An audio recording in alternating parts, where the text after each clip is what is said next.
Hello दोस्तों, मैं हूं आपका दोस्त प्रिंस मधेसिया और स्वागत करता हूं आप सभी का मेगा माइंड के अपने चैनल पे। दोस्तों, आप सभी को पता है कि बिहार बोर्ड की हमारी 10वीं की परीक्षाएं बहुत नजदीक आ चुके हैं। हौले हौले वो हमारे करीब बढ़ रही हैं और इस हौले हौले से आती मुसीबत से हमको कैसे बचना है, तो अपनी पूरी तैयारी के साथ इससे लड़ना है। डरना बिल्कुल भी नहीं है। आप सभी को पता है कि हम लोगों ने आप लोगों के लिए सब्जेक्टिव क्वेश्चन की एक सीरीज लेके आए थे, जिसमें रश्मि मैडम हम लोग को एमसीक्यू करा रही है ऑब्जेक्टिव बायोलॉजी वाले, और हम आपको सब्जेक्टिव करा रहे हैं फिजिक्स केमिस्ट्री के।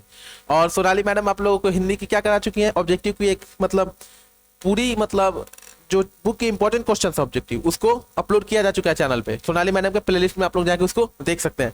बहुत यूनिक है। उसके एक केवल लेक्चर से आपको क्या होने वाला है, पूरा ऑब्जेक्टिव लगभग कवर हो जाएगा। लगभग ये नहीं कि पूरा उसको पढ़ लीजिए कवर हो जाएगा, ऐसा थोड़ा है। तो मेरा क्या था, हमने आपको फिजिक्स के 4 लेक्चर्स दिए, जिसमें मैंने शुरुआती के 2 में 7-7 इंपॉर्टेंट क्वेश्चन लाने का प्रयास किया, लेकिन बाद वाले कुछ लेक्चर में क्या हुआ, क्वेश्चन की संख्या बढ़ गई, क्योंकि इंपॉर्टेंस लेवल इतना हाई था उन क्वेश्चन का कि मैं उन सबको 7 क्वेश्चन छाट ही नहीं पा रहा था भाई। तो इसलिए केमिस्ट्री के आज हम लोग पहला चैप्टर करेंगे, और फिजिक्स वाले में क्या मैटर हुआ, 5 कुछ चैप्टर के साथ हो गया। अब 5 चैप्टर आज मैं जब उसके क्वेश्चन सेलेक्ट करने बैठा तो पता चलता है ये एक ही क्वेश्चन को डिस्प्लेन करने में क्या करना, डिफाइन करने में आधा घंटा पौन घंटा लग जाएगा, और इस तरह से संभव नहीं हो पाएगा आप सभी को बहुत कम समय में बहुत सारे क्वालिटी क्वेश्चंस देना। इसलिए मैंने उस चैप्टर को क्या किया, यहाँ पे स्किप कर दिया है। उस चैप्टर को आप खुद से करेंगे भाई। एनी हाउ आप लोग गाइड की हेल्प ले सकते हैं, बहुत सारे अदर रिसोर्सेस हैं आपके पास, फेयर वगैरह होगा, नहीं होगा तो गाइड एकदम उत्तम साधन है। आप लोग उस चैप्टर को खुद से करेंगे। और यहाँ पे मैं आज आपको केमिस्ट्री का चैप्टर 1 कराने आया हूँ। इसी तरह हम लोग 5, 7 इंपॉर्टेंट जो क्वेश्चन है, भले ही 2 ही क्यों ना आए, हम 2 क्वेश्चन लेके आपके लिए आएंगे, लेकिन जो इंपॉर्टेंट है वही लेके आएंगे। भीड़ जरूरी नहीं है, कौन आदमी महत्वपूर्ण है वो जरूरी है। इसलिए आज के हमारे चैप्टर का नाम क्या है, चैप्टर 1, जिसका हम लोग सभी जानते हैं नाम क्या है, केमिकल रिएक्शन, रासायनिक अभिक्रियाएं। आइए स्टार्ट करते हैं अपनी इस क्लास को। तो सबसे पहले हमारा क्वेश्चन क्या है, आइए। तो इसके अंदर जो हमारा पहला इंपॉर्टेंट क्वेश्चन बनता है वो ये है, क्या है कि संयोजन अभिक्रिया क्या है। संयोजन अभिक्रिया क्या है, या संयोजन अभिक्रिया किसे कहते हैं। दोस्तों, उम्मीद करता हूं कि आपने अभी तक जो थोड़ी बहुत पढ़ाई की होगी उस वजह से आप रिलेट कर पा रहे होंगे, क्योंकि यहाँ पे पूरा चैप्टर का निचोड़ देना संभव नहीं है 1 घंटे में। क्योंकि अगर आप लोगों ने ऑफलाइन में पढ़ा होगा तो 15 दिन, 18 दिन, 10 दिन मिनिमम लग जाते हैं, और यहाँ बताइए 1 घंटा में पॉसिबल है उतना कवर करना, नहीं। इसलिए हम आपको केवल इंपॉर्टेंट क्वेश्चन ही करा रहे हैं, बहुत शॉर्ट लैंग्वेज में करा रहे हैं, बहुत कम शब्दों में करा रहे हैं। क्या है हमारा संयोजन अभिक्रिया, क्या है संयोजन अभिक्रिया क्या है। देखिए दोस्तों, तो संयोजन अभिक्रिया नाम से ही स्पष्ट है, इसमें क्या हो रहा है, 2 पदार्थ आपस में संयोजित। संयोजन, जब कोई 2 चीजें आपस में मिलती हैं तो उसको हम लोग क्या बोलते हैं, ये दोनों के बीच संयोजन हो रहा है। तो यहाँ पे क्या होगा, जब 2 पदार्थ आपस में अभिक्रिया करके एक किसी नए पदार्थ का निर्माण करते हैं, जिसका गुण उन 2 पदार्थों से क्या होता है, भिन्न होता है, उस अभिक्रिया को हम लोग क्या बोलते हैं, संयोजन अभिक्रिया। जैसे देखिए यहाँ पे मेरे पास 2 पदार्थ कौन से थे, एक था कार्बन, एग्जाम्पल ले लेते हैं, एक था मेरे पास कार्बन, दूसरा था ऑक्सीजन। इन दोनों ने आपस में रिएक्शन किया, अभिक्रिया हुई, और क्या बना हमारे पास, CO2। अब बताइए, कार्बन का गुण और ऑक्सीजन का गुण, दोनों का गुण अगर मिल गया तो तीसरा बनेगा तो उसको दोनों से ही भिन्न होगा, क्योंकि इसके अंदर कार्बन का भी गुण है और ऑक्सीजन का भी गुण है। समझ पा रहे होंगे आप लोग। तो वैसी अभिक्रिया जिसमें 2 पदार्थ आपस में संयोग करके किसी तीसरे ऐसे पदार्थ का निर्माण करते हैं जिसका गुण मूल पदार्थों के गुण से हमेशा भिन्न होता है, वैसे अभिक्रिया को हम लोग क्या बोलते हैं, संयोजन अभिक्रिया बोलते हैं। चलिए ठीक है, इसके एक और उदाहरण हम लोग ले सकते हैं। कौन सा ले लें, हाइड्रोजन H2 प्लस O2 क्या हो जाएगा, 2H2 हो जाएगा। ये हमारा ये भी रिएक्शन, बहुत सारे रिएक्शंस है। चलिए ठीक है,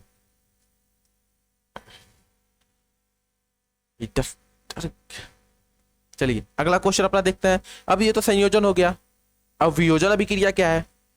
तब देखिए, वियोजन भी सीधे सीधे उसके नाम से ही स्पष्ट है। जैसे संयोजन में क्या हो रहा था, हम लोग जानते हैं कि जब 2 चीज आपस में मिलते हैं तो वहां पे संयोजन होता है।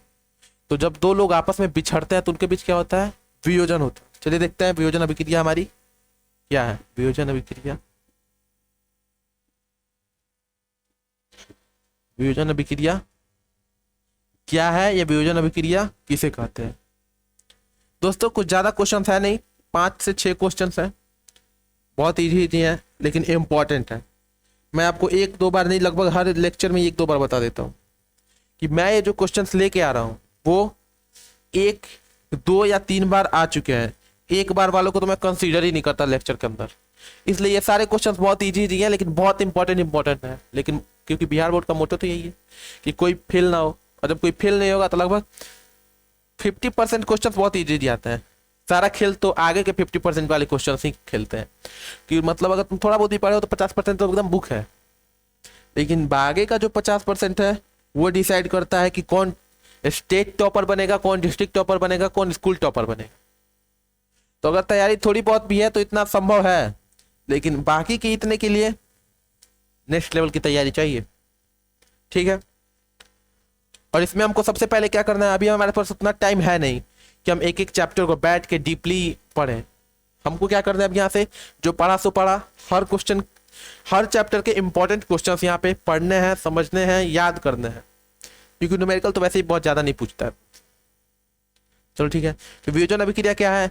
तो जब कोई एक पदार्थ टूटकर दो अलग अलग पदार्थों का निर्माण करता है जिसका गुण मूल पदार्थ से भिन्न होता है। सिंपल इसका उल्टा, जैसे देखो मानो यहाँ पे कोई मेरे पास पदार्थ था, जैसे मेरे पास क्या था, कार्बन डाइऑक्साइड। तो मानो अगर ये टूटता है तो क्या बना, C+O2 बन गया। मतलब एक पदार्थ टूटा और दो अलग अलग पदार्थों का निर्माण कर दिया। लेकिन अगर हमको एक स्टैंडर्ड लेवल का एग्जांपल चाहिए तो हम लोग इसको कंसीडर नहीं करेंगे। हम लोग कौन सा एग्जांपल लेंगे, ये केवल मैंने आपको समझाने के लिए लिया था। अगर आपको एग्जांपल समझने में कोई प्रॉब्लम हो रही है तो आप हर अभिक्रिया के एक एक दो दो एग्जांपल क्या कर सकते हैं, याद कर सकते हैं। इससे आसानी क्या होती है कि बोर्ड में गलत करने की संभावना बहुत कम हो जाती है। मानिए अगर अभिक्रिया मैंने आपके सामने कराई, आप अगर सीख के तब वहां पे जाकर कराए, हो सकता है आप गलत अभिक्रिया करा कर जाए। लेकिन वही अगर आप एक एक दो दो एग्जाम्पल उसके रट लिए हैं तो गलती होने की संभावना बहुत कम है, कम ना के बराबर है, और वहाँ पे एक्यूरेसी एकदम बढ़ जाएगी। और मानो मुश्किल से 5-6 अभिक्रिया है, 12 से 14 एग्जाम्पल्स हम याद कर लेंगे कि अगर 2 भी पूछे तब भी हम बता दें। तो वियोजन अभिक्रिया क्या है कि जब कोई एक पदार्थ टूटकर दो अलग अलग पदार्थों, 2 या 2 से अधिक अलग अलग पदार्थों का निर्माण करता है जिसका गुण मूल पदार्थ से सर्वथा भिन्न होता है। सर्वथा मतलब हमेशा भिन्न होता है, उसको हम लोग क्या बोलते हैं, वियोजन अभिक्रिया बोलते हैं। देखिए यहाँ ये CaCO3 था मेरा, कैल्शियम कार्बोनेट, ये जब टूटा तो एक तो बन गया CaO कैल्शियम ऑक्साइड, प्लस दूसरा बन गया कैल्शियम ऑक्साइड और दूसरा कार्बन डाइऑक्साइड बन गया। एक बार मिला लेते हैं इसको, हाँ सही है। कौन कौन सा बना वियोजन अभिक्रिया में, जब ये CaCO3 टूटा, कैल्शियम कार्बोनेट टूटा, तो एक कैल्शियम ऑक्साइड बन गया, एक कार्बन डाइऑक्साइड बन गया। अब देखिए यहाँ पे क्या इन दोनों के गुण समान होंगे, बिल्कुल नहीं। क्या इन दोनों के गुण समान होंगे, बिल्कुल नहीं, क्योंकि ये जो तीसरा था ये इन दोनों का क्या था, कॉम्बो था, मतलब दोनों मिलके इसको बनाए थे। तब ये जब दोनों अलग अलग हो गए तो उनके बीच कोई समानता ही नहीं रह जाएगी। आप लोग समझ पा रहे होंगे। तो जब कोई एक पदार्थ टूटकर 2 या 2 से अधिक पदार्थों का निर्माण करता है जिसका गुण मूल पदार्थ के गुण से हमेशा भिन्न होता है, उसको हम लोग कौन सा अभिक्रिया बोलते हैं, वियोजन अभिक्रिया बोलते हैं। चलिए ठीक है, तीसरा क्वेश्चन हमारा क्या है दोस्तों, अब देखिए कौन सा है हमारा, कौन सा है भाई, टिक लगाना भूल गया क्या, हाँ है, विस्थापन एवं द्विम विस्थापन अभिक्रिया किसे कहते हैं। डस्टर मिल नहीं रहा है, आवाज इसी से काम चलाते हैं। डस्टर यार पता नहीं कहाँ हो गया, आज मिल नहीं रहा था, एकदम क्लास लेने आया मैं, पता चला है डस्टर ही गायब है। तो इसी से सस्ते जुगाड़ से अपने काम चला लेते हैं। ये सब आप लोगों ने भी अपने स्कूलों में इसी से ज्यादातर काम चलाया होगा। बहुत आवाज करता है भाई। चलो ठीक है, अगला क्वेश्चन हमारा क्या है, विस्थापन अभिक्रिया, एकल विस्थापन, ये तीसरा है हमारा, विस्थापन अभिक्रिया किसे कहते हैं।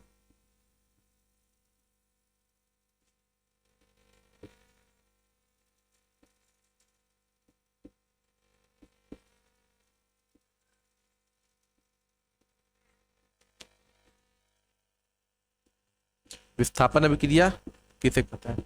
तो इसमें भी कुछ नहीं है, जब किसी यौगिक में से उसके किसी एक परमाणु को दूसरे परमाणु द्वारा क्या कर दिया जाता है? विस्थापित कर दिया जाता है, उसी अभिक्रिया को हम लोग क्या बोलते हैं? विस्थापन अभिक्रिया बोलते हैं। इसका एग्जाम्पल क्या हो जाएगा हमारा? Fe प्लस CuSO4 बन क्या रहा है? FeSO4 plus Cu। Fe क्या है? लोहा है हमारा। CuSO4 क्या है? कॉपर सल्फेट है। ये फेरक सल्फेट है और ये हमारा कॉपर है। यहां पे क्या हो रहा है? इसके इस वाले पार्ट को इसने क्या कर लिया? अपने पास छीन लिया। ये बेचारा यहाँ पे अकेला हो गया। ये दोनों आपस में हम साथ साथ हैं वाला होके यहाँ पे आ गए। तो यहाँ पे क्या हुआ? इसके परमाणु या अणु को इसने क्या किया? अपने पास बुला लिया, मतलब उसे चुरा लिया। तो हम लोग कैसे बोलते हैं कि जब किसी यौगिक से उसके परमाणु या परमाणुओं के समूह को दूसरे यौगिक द्वारा क्या कर दिया जाता है? विस्थापित कर दिया जाता है, या दूसरे परमाणु द्वारा क्या किया जाता है? विस्थापित कर दिया जाता है। तो उसको हम लोग क्या बोलते हैं? विस्थापन अभिक्रिया बोलते हैं। यहाँ पे इसका क्या है? एक एग्जाम्पल है, आप लोग चाहे तो उतार सकते हैं। चलिए अगला क्वेश्चन हमारा था द्वितीय विस्थापन अभिक्रिया।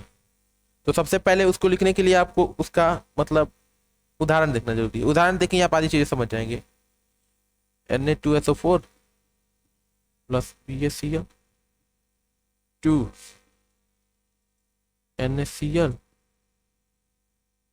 Plus BaSO4। एक बार कंफर्म कर लेते हैं क्या है हमारा? BaSO4 NaCl BaCl2 Na2। चलिए ठीक है। अब इसको संतुलित कर लेंगे हम लोग। संतुलित करने के लिए क्या करेंगे? इधर देखेंगे कितना नाइट्रो मतलब सोडियम कितना है? 2 है। इधर कितना है? 1 सोडियम। यहाँ पे हम लोग कर दिए 2 से गुना। अब हमारा सोडियम 2 हो गया, इधर भी 2 हो गया। Cl कितना है? क्लोरीन इधर 2 है, इधर भी 2 है। चलिए ये मतलब ठीक है, इसका काम हो गया। बेरियम देखिए इधर 1 है, इधर भी 1 है। चलिए ठीक है। SO4 इधर 1 है, इधर भी 1 है। अब हमारी क्या है? अभिक्रिया संतुलित है। अभी ये भी क्वेश्चन आएगा कि अभिक्रिया को संतुलित करना क्यों आवश्यक है। तब देखिए इसमें क्या हुआ? इन दोनों ने अपने अपने आयनों की या ऋण मूलकों की क्या कर ली? अदला बदली कर ली। Na के पास Cl चला गया, Ba के पास SO4 चला गया, मतलब 2 बार विस्थापन हुआ। यहाँ पे क्या हो रहा था? 1 बार विस्थापन हो रहा था, इसलिए हम लोग इसको एकल विस्थापन या विस्थापन अभिक्रिया बोलते हैं। यहाँ पे क्या कर रहा था? Fe Cu को भगा दे रहा था, इसके जगह पे आ जा रहा था। FeSO4 प्लस Cu बेचारा अकेला उदास हताश, इसकी वाली तो इसके साथ गई। लेकिन अब यहाँ पे क्या हो रहा है? यहाँ पे दोनों अदला बदली कर ली है भाई। यहाँ पे क्या हुआ? यहाँ पे Na बोला हमको Cl पसंद है, तुमको Cl दे दो। Ba बोला हमको सल्फेट पसंद है, तुमको सल्फेट दे दो। ये NaCl आपस में खुश, बेरियम सल्फेट अपने में खुश। दोनों में क्या हुई? दोनों में अपने अपने मूलकों की अदला बदली हो गई। इसी को हम लोग क्या बोलते हैं? इसी को हम लोग बोलते हैं द्वितीय विस्थापन अभिक्रिया। जब कोई 2 यौगिक अपने अपने आयनों की अदला बदली या ऋण मूलकों की अदला बदली आपस में कर लेते हैं, तो उस अभिक्रिया को हम लोग क्या बोलते हैं? द्वितीय विस्थापन अभिक्रिया बोलते हैं। यह हमारा चौथा कॉन्सेप्ट यहाँ पे क्लियर हो गया। पांचवा हमारा संतुलित रासायनिक समीकरण क्या है? क्या मतलब पांचवा क्या है? संतुलित रासायनिक समीकरण। दोस्तों देखिए पांचवा हमारा है संतुलित रासायनिक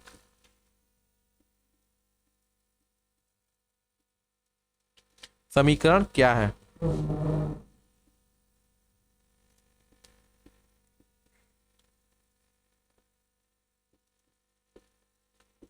एक बात आप लोग अभी इस पढ़ाई से थोड़ा हट के बात कर लेते हैं थोड़ा सा।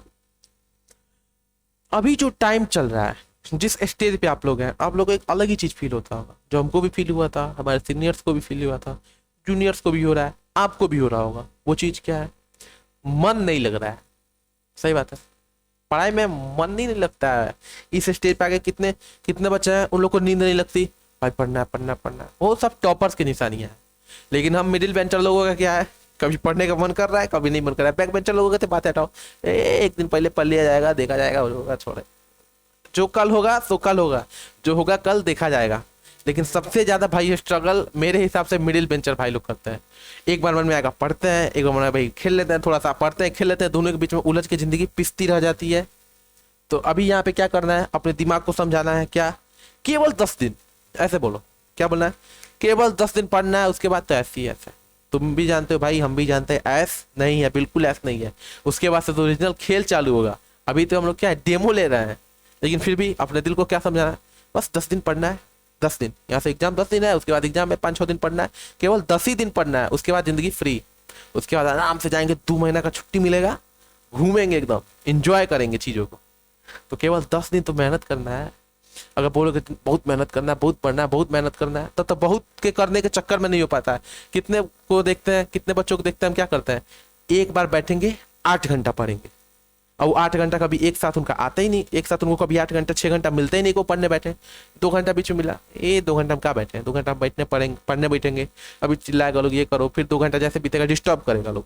वो भाई पहले ही सोच लेते हैं कि घर पे डिस्टर्बेंस मिलेगा या ये मिलेगा वो मिलेगा। 2 घंटे उनके लिए कोई वैल्यू नहीं है। जब पढ़ेंगे 6 घंटा पढ़ेंगे, वरना नहीं पढ़ेंगे। जब समय मिले तब पढ़ लो। और मोबाइल तो दिन भर हाथ में ही है, कहीं पे घूमने गए, कहीं पे क्लास में बैठे हैं, क्लास में अभी स्टार्ट नहीं हुआ है, चाहे भी हम रास्ते में हैं, चाहे कहीं पे बैठ के किसी का इंतजार कर रहे हैं, बस स्टैंड पे बैठे हैं, रेलवे स्टेशन पे बैठे हैं, कान में ईयरफोन लगा लेना है, जैसे हम लोग रील्स चलाते हैं, बाकी चीजें देखते हैं, वैसी पढ़ाई की वीडियो देखनी है, क्या दिक्कत है। लेकिन नहीं, जब पढ़ेंगे तो 8 घंटे का 8 ही घंटा पढ़ेंगे, कम तो पढ़ ही नहीं सकते हैं। वो 8 घंटा कभी नहीं मिलता है, 8 घंटा करना वो मिलेगा, वही कहावत सुने होगा सब, ना 9 मन तेल होगा, ना राधा जी नाचेंगी। तो वही हाल भाई हम लोग के साथ है, ना 8 घंटा 6 घंटा समय मिलेगा, ना हम लोग पढ़ेंगे, बात खत्म। और जब लास्ट हम लोग क्या बहाना देंगे, समय नहीं मिलता, क्या करें। जबकि 2 घंटा इधर वेस्ट किए, फिर 1-2 घंटा बाद 2 घंटा और वेस्ट करेंगे, 2 घंटा बाद 2 घंटा और वेस्ट करेंगे, 6 घंटा दिन का वेस्ट कर देंगे। लेकिन उसी 6 घंटे को हम लोग 2-2 घंटा में नहीं पढ़ सकते हैं, जब पढ़ेंगे तो 6 का 6 घंटा खोजेंगे। तो ये बहुत ज्यादा भाई दिक्कत है। अपने आप को समझाओ, केवल 10 दिन पढ़ना है, ज्यादा नहीं पढ़ना है। 10 दिन पढ़ना, उसके बाद 2 महीना आराम से चिल मारना, बुक को ऐसे दूर से ही छुएंगे नहीं 2 महीना तक, इसे माइंड में बिठाओ, तब माइंड तुमको पढ़ने को लगा, चलो छुएंगे नहीं। उसके बाद बढ़िया नंबर लाएंगे, घर वालों को प्रूव करेंगे हम कौन है, कैसे हैं, अपने आप को प्रूव करना है। उसके बाद कौन है भाई तुम, 2 महीना तक हम तुम्हारे हैं कौन, नहीं पहचानते हैं तुमको। बुक को तो छूना ही नहीं, उसके बाद ये बोलो नहीं छुएंगे बुक, उसके बाद तब देखो चीजें कितनी अच्छी चल रही है। वरना सोचो कभी 10 जैसे खत्म होगा, 11th की तैयारी करेंगे, 12th की तैयारी करेंगे, IIT क्रैक करेंगे। अभी देखो क्या सर पे है, अभी सर पे 10th है। देखो भाई भावनाओं में मार्कर भी गिर रहा है भाई, पढ़ाओ, पहले पढ़ा लो। चलो ठीक है, तो पहले बात पे आते हैं। संतुलित रासायनिक समीकरण क्या है, कुछ नहीं है, क्या है, वैसा रासायनिक समीकरण जिसमें अभिकारकों की तरफ परमाणुओं या अणुओं की संख्या प्रतिफल की तरफ के परमाणु या अणुओं की संख्या बराबर होती है, उसी को हम लोग क्या बोलते हैं, संतुलित रासायनिक समीकरण बोलते हैं। नहीं बराबर होगी तो उसको असंतुलित रासायनिक समीकरण बोल देंगे। एक ही के अंदर हमारा 2 क्वेश्चन हो जा रहा है, बताइए। असंतुलित वाला भी इसी में कवर हो जाएगा। देखिए कैसे, यहां पे देखते हैं, इधर Fe है, मतलब लोहा का कितना है, आयरन का कितना है, 1 है, 1 परमाणु है। इधर कितना है, 1 परमाणु है, चलो ठीक है।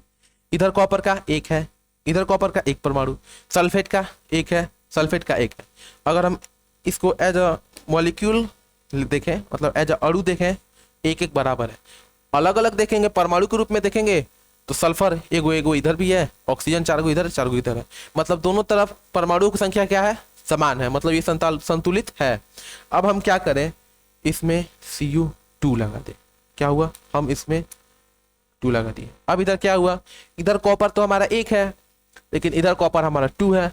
अब ये कौन सा हो गया, अब ये हो गया असंतुलित रासायनिक समीकरण, जिसमें अभिकारक तथा प्रतिफल दोनों तरफ तत्वों के परमाणु की संख्या समान नहीं है। अगर अभिकारक तथा प्रतिफल दोनों तरफ तत्वों के परमाणुओं की संख्या समान है, तब हम लोग क्या बोलेंगे कि वो कौन सा है, वो संतुलित रासायनिक समीकरण है। अगर दोनों तरफ तत्वों के परमाणुओं की संख्या समान नहीं है, तब क्या बोलेंगे भाई, जब है ही नहीं तो संतुलित नहीं है, असंतुलित है। संतुलित असंतुलित थी तो उसका उल्टा है। इसलिए आई होप आप लोग समझ पा रहे होंगे, चीजों को एक दूसरे से कंडक्ट रिलेट कर पा रहे होंगे कि संतुलित और असंतुलित में क्या डिफरेंस है। अब कोई पूछ दे संतुलित और असंतुलित में क्या डिफरेंस है बताइए, तो हम लोग क्या सोचेंगे, नहीं सोचेंगे, सीधे बोलेंगे कि संतुलित में क्या होता है, दोनों तरफ परमाणुओं की संख्या समान नहीं होती है। सॉरी सॉरी, संतुलित में क्या होता है, दोनों तरफ तत्वों के परमाणु संख्या समान होती है, असंतुलित में नहीं होती है। मुंह पे जवाब देंगे, क्या टेंशन, पता चली गया हमको। और यहाँ पे लाने का क्या उद्देश्य है मेरा, आप लोग को एक बार रिवाइज करा पाए। कितनों को तो ऐसा देख के लगता है ये सब आता है, हमको रिवाइज करने का मन नहीं करता है। अगर एक दो बार रिवाइज कर लो ना, उसके बाद बोर लगने लगता है, एक ही चीज को कितना बार रिपीट करें। लेकिन नहीं, 50 बार रिपीट करो, क्या दिक्कत है, समय ही समय है। जिसका सिलेबस पूरा हो चुका है रिपीट पे रिपीट मारे जाओ। जितना बार रिपीट मारोगे कुछ ना कुछ नया तुम्हारे माइंड में बैठते जाएगा। भाई तुमको पता नहीं चलेगा कि क्या नया बैठा, लेकिन कुछ ना कुछ नया मिलता है, हर बार मिलता है। इसलिए ये नहीं कि सिलेबस कंप्लीट है अब रिवाइज नहीं करेंगे, बहुत रिवाइज कर लिए, परीक्षा से एक दिन पहले रिवाइज करेंगे, इधर बीच में काहे एंजॉय करेंगे। यही 10 दिन पढ़ेंगे, बाकी 2 महीने एंजॉय करेंगे। चलिए, संतुलित और संतुलित वाला भी हो गया मेरे पास। क्या है, संतुलित हो गया, असंतुलित भी हो गया, 6 क्वेश्चन हो गए। एक और आपको करा देते हैं जो इंपॉर्टेंट, नहीं भाई 2 है, चलो इसमें इंपॉर्टेंट वाला एक ले लेते हैं। इसमें से जो एक क्वेश्चन बनता है कि लोहे की वस्तुओं को हम लोग पेंट क्यों करते हैं, ये क्वेश्चन अक्सर पूछ देता है। 2 बार पूछा जा चुका है अब तक। कब कब पूछा है, एक बार पूछा है ये 14 में पूछा है, और एक बार 9 में पूछा है। मतलब 2009 और 2014 में ये पूछ चुका है क्वेश्चन। आइए हम लोग देखते हैं कि लोहे की वस्तुओं को पेंट क्यों करता है। आप ही लोग बताइए। जंग से बचाने के लिए पेंट करते हैं, सबको मालूम है। अब जंग से बचाने में और पेंट करने में क्या संबंध है, तो हम लोग एक बात अच्छी तरह से जानते हैं। जंग कहाँ लगता है, लोहे के सतह पे लगता है, अंदर तो जंग नहीं ना लगता है। मानिए अगर ये लोहा है, सपोज दैट ये लोहा है ये प्लास्टिक, लेकिन ये लोहा है, तब क्या होता है, जंग जो लगता है इसके ऊपर ना लगेगा। हम भी जानते हैं, आप भी जानते हैं, जंग इसके ऊपर लगेगा। अंदर घुस के तो जंग लग नहीं जाएगा, क्योंकि अंदर जब तक वायु और नमी पहुंचेगी नहीं तब तक जंग लगेगा नहीं। ठीक है, तो जब जंग इसके सतह पर ही लगने वाला है, तब हम एक काम करते हैं, इसके सतह को ढक देते हैं। जब हम ढक दिए तो ये वायु के संपर्क में आएगा नहीं आएगा, नमी के संपर्क में आएगा नहीं आएगा। पेंट क्या करता है, इसकी तरफ समझिए, एक तरह से आप प्लास्टिक का कवर चढ़ा दिए, पेंट कर दिए, क्या मतलब, प्लास्टिक का एक कवर चढ़ा दिए। अब एक इसके ऊपर प्लास्टिक का एक कवर चढ़ा हुआ है, सपोज दैट ये मार्केट के ऊपर एक कवर है, आप लोग देख पा रहे होंगे यहाँ पे। तो जब इस कवर के ऊपर हम पानी डालें तो क्या पानी इसके अंदर जाएगा, नहीं जाएगा। हवा को इसमें इसके अंदर इंटर कर पाएगा, नहीं। तो पेंट वही काम करता है, पेंट उसके सतह को पूरी तरह से ढक लेता है। जब वो वायु और नमी के संपर्क में आ ही नहीं रहा है तो जंग काहे लगेगा, जंग नहीं लगेगा। इसलिए हम लोग क्या करते हैं, लोहे की वस्तुओं को जंग से बचाने के लिए पेंट कर देते हैं। ठीक है, चलिए ये हमारे 7 क्वेश्चन आज के हो गए। 7वां कौन सा था, लोहे की वस्तुओं को। तो दोस्तों मेरी पूरी कोशिश रह रही है कि आप लोग के लिए छोटा छोटा वीडियो लेके आ जाए, क्योंकि यहाँ पे इतना टाइम है नहीं कि आदमी क्या करे, बहुत बड़ा बड़ा वीडियो देखे, 1-1 घंटा का वीडियो देखे, 2-2 घंटा का वीडियो देखे। और आज के लेक्चर में, इसलिए लेक्चर में बहुत छोटा ही लेके आया हूँ। मेरा पूरा उम्मीद था कि 15 से 20 मिनट के अंदर कवर कर सकूँ, लेकिन फिर भी ये बाहर जा रहा है। ठीक है, आप लोग रिवाइज कर लेंगे। और आप लोगों को क्या करना है, इस क्लास को अभी के अभी क्या करना है, अपने दोस्तों के पास शेयर करना है। भाई अच्छे वाले दोस्त बनो ना, कंपटीशन कोई दोस्तों से कोई कंपटीशन नहीं होता। ये मत सोचो मेरा 100 नंबर है उसका भाई फेल हो जाए, कहाँ भाई फेल हो जाए, तुम्हारे तो भाई है, तुम्हारा दोस्त मतलब भाई है। दोस्त को भाई समझो तब वो तुमको भाई समझेगा। तो ये नहीं कि दोस्त के साथ कोई कंपटीशन नहीं करना है, जो दोस्त के साथ कंपटीशन करता है वो किसी का दोस्त नहीं होता है। वो फिर क्या है, दोनों एक दूसरे से स्वार्थ के कारण जुड़े हैं, कि मतलब इससे मतलब इसको है, ए से मतलब बी को है, बी से मतलब ए को है, इसलिए दोनों साथ साथ है, मतलब दोस्त है।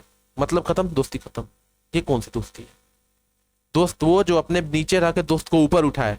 तो यहाँ पे खुद भी नीचे नहीं रहना है, खुद भी आगे बढ़ना है, दोस्त को भी हाथ पकड़ के खींचना है। इसलिए क्या करना है, वीडियो को शेयर करना है और लाइक और सब्सक्राइब भाई कर दो। सब इतना मेहनत करते हैं भाई, तुम तो लाइक सब्सक्राइब नहीं करते हो, बताओ।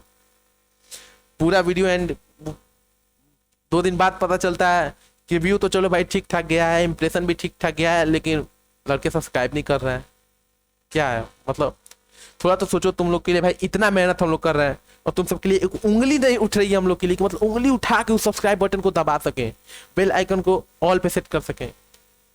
और हम लोग यहाँ पे मार्कर का सब बोर्ड मार्कर लेके सब कुछ एकदम लगे हुए हैं भाई, कि तुम लोग का बोर्ड पर पेपर अच्छा रहे, अच्छा रहे। फर्स्ट टाइम ऑनलाइन एक्सपीरियंस है। पूरी उम्मीद करते हैं कि आप लोग हम लोग मतलब एक साथ जुड़े और एक दूसरे को सहयोग करें। हम आपके हैं कौन वाला नहीं, हम साथ साथ हैं। ठीक है, और लाइक सब्सक्राइब कर दीजिएगा, वीडियो को शेयर तो जरूर करिएगा अपने दोस्तों के पास। इसी के साथ हम अपनी वीडियो को यहीं पे एंड करते हैं। जय हिंद, जय भारत।